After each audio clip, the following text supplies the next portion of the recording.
Willem de Kooning, the Dutch-American painter, had a very perceptive mind, a strong work ethic and persistent self-doubt, but was driven by a determination to succeed.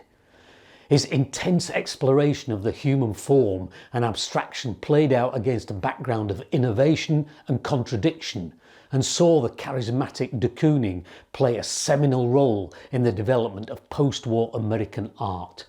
Let's find out more about the man and his work. Willem de Kooning was born on the 24th of April 1904 into a working class family in the port city of Rotterdam in the Netherlands.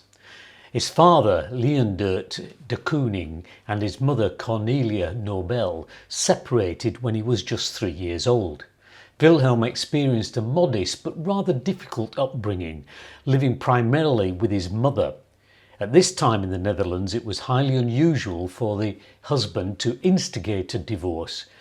After the divorce, Cornelia moved house, taking Willem and his sister Marie with her.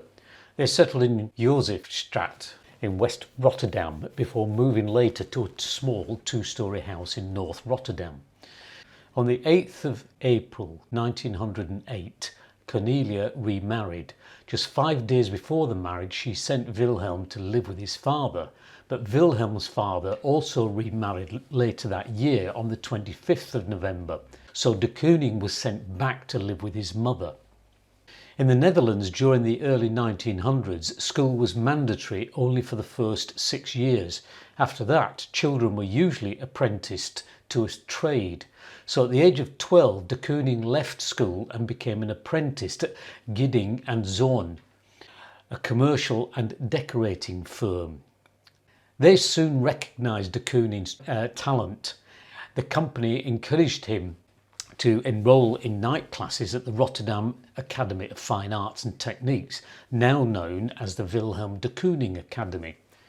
There he received rigorous training in classical drawing, painting and design, and absorbed influences from Dutch masters and the early modernists alike. Standards were very high, with students not allowed to speak once a class had started, so all their attention could be concentrated on detail. In 1920, de Kooning went to work for the art director of a large department store. In late spring of 1920, after his 3rd year at the academy, he left home after being knocked to the floor by his mother during a violent outburst. He also left his job. He initially stayed with his sister Marie, her husband and their 2-year-old son, who had moved to Amsterdam in 1919. But he didn't stay long before he returned to Rotterdam and enrolled for a 4th year at the academy. It was here that he produced Still Life, a bowl, picture and jug of 1921. This was his first major artwork to survive. But de Kooning was growing restless in post-war Europe. He wanted to explore new possibilities and he yearned to travel. His desire was finally realised in 1926 when he stowed away on a British freighter that was bound for Argentina. The ship first docked in Newport News, Virginia, USA, where de Kooning jumped ship and entered the United States illegally. By 1927 he had settled in New York City, where he supported himself by working as a house painter, carpenter and commercial artist. Despite being an illegal immigrant, de Kooning soon integrated into the city's vibrant art scene. He studied briefly at the National Academy of Design and joined various circles of bohemian artists in Greenwich Village. His natural talent and European training earned him the respect of his fellow artists, particularly Achille Gorky, who would become a close friend and profound influence. It was Gorky's fusion of surrealism and abstraction that inspired de Kooning to explore and eventually pursue a non-figurative approach to painting. Throughout the 1930s, de Kooning struggled financially. He joined the Works Progress Administration, WPA, the Federal Arts Project, in 1935, which was a New Deal programme that provided employment for artists during the Great Depression. But in 1937 he was forced to resign because of his undocumented status. Yet this profound setback only deepened his desire to pursue a professional art career. De Kooning's paintings first featured in the 1936 exhibition New Horizons in American Art at the Museum of Modern Art in New York. But it was during the late 1930s and early 1940s that de Kooning's painting really began to develop, when he created several black and white abstractions influenced by Cubism and Surrealism. They revealed a quite different aesthetic to that of his contemporaries. It was also during this time that he began experimenting with introducing the human figure into his work, although they were greatly abstracted. In 1939, Willem de Kooning met Elaine after her teacher at the American Artists School in New York introduced them at a Manhattan cafeteria. She was 20 years old and he was 34. Elaine had admired de Kooning's artwork, and after their meeting he began to teach her. They painted in his loft apartment at 143 West 21st Street. Apparently he was very harsh in his criticism of her and destroyed many of her drawings, but she rose to the challenge and eventually becoming an influential art critic and painter in her own right. Willem de Kooning and Elaine were married on the 9th of December 1943. Theirs was very much an open marriage. Both had affairs and their relationship was often stormy, strained by professional ambition, poverty and alcoholism. They separated in 1956 but reconciled in the mid-1970s. By the mid-1940s, de Kooning was exhibiting alongside artists such as Jackson Pollock, Mark Rothko and Clifford Still, artists who were pushing abstraction towards what would later be known as Abstract Expressionism. His first solo exhibition was held at the Charles Egan Gallery in 1948. It featured works like Black Friday and other gestural compositions. The show received critical acclaim and established him as a significant force in the emerging New York school. The same year, de Kooning became an American citizen, which legitimized his status, allowing him to explore greater professional opportunities. One of which led to the painter Joseph Albers inviting him to teach at the famed Black Mountain College in North Carolina in the summer of 1948. In 1949, de Kooning was shown a projector by Yves Klein and subsequently used one to create some very large abstract works, despite the fact that his drinking was now becoming excessive. In the early 1950s, despite his personal issues, de Kooning's reputation grew rapidly, particularly after the unveiling of his infamous Woman series. These large-scale paintings, begun in 1950, marked a provocative return to figure painting at a time when pure abstraction was all the rage. The women in the paintings are grotesque, powerful and heavily stylized, with broad slashing brushstrokes and distorted anatomies. The introduction of the figures into his work led some critics like Clement Greenberg to label his work regressive. De Kooning responded by remarking, "Flesh is the reason oil paint was invented." But critics were divided in their opinion of his Woman series. Some viewed the works as misogynistic, while others praised their raw power and psychological depth.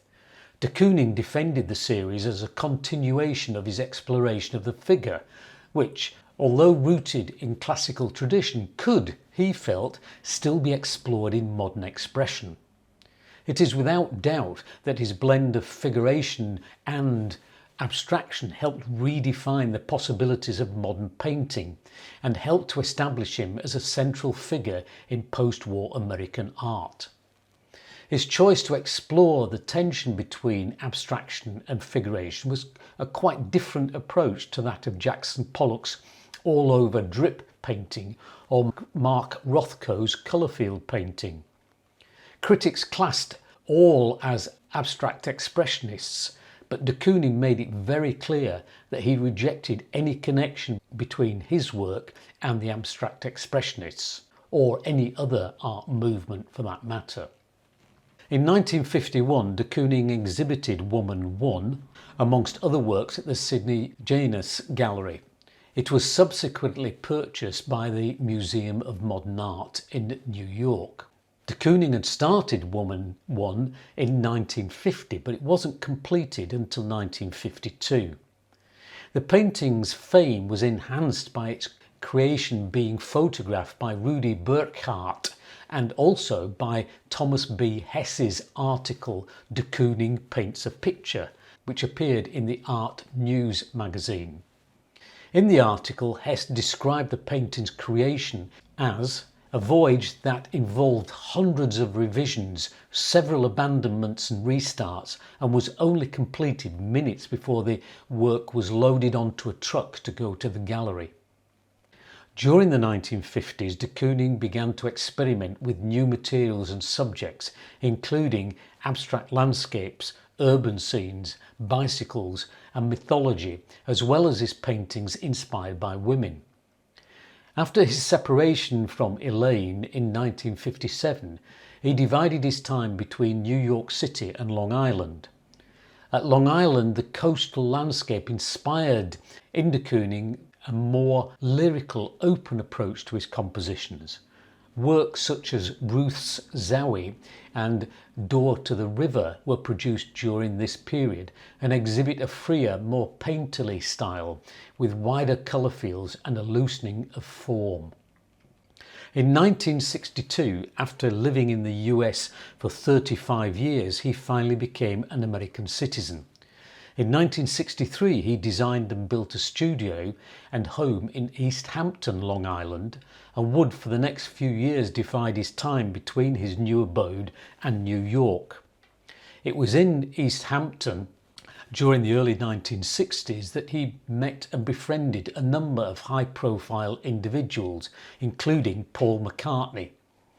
In 1964, he was awarded the Presidential Medal of Freedom. During the 1960s, de Kooning began to create sculpture, at first working with clay and later with bronze. The figurative forms he created echoed the energy of his paintings and were first shown in 1969 at the Alan Stone Gallery in New York.